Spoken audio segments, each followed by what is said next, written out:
Masquera say muri Zimbabwe, welcome to our channel Zim Confessions and Deep Secrets. Kana karike kutanga kako kuya panino channel, please don't forget to subscribe. Kana chingwa garaga subscriber, don't forget to comment and share this video. Muri Zimbabwe naspana video ratakuvigira muri Zimbabwe video re zama PF candidate kwa mrewa Abuda achitaura pamusoro pa Sevia Kasukuwere muri Zimbabwe.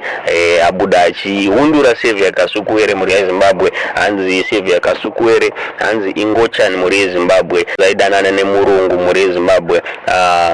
One video iri mutidza murufunga mu comment section muri Zimbabwe. Hanzi ndinokwanisa kuvhiringidza zvinoitika muZANU-PF nekuti ndakanga ndirimo. Iye Kasukuwere Ingochani mamuchizviziva? Kasukuwere Ingochani aishandira murungu wekambani inonzi Commonwealth Ingochani pavakarambana nemurungu iyeye padivorce settlement. Kasukuwere akasirwa marori nemurungu iyeye. Bvunzai vanofamba naye vanokutaurirevo muDarwin. Pasi neNgochani.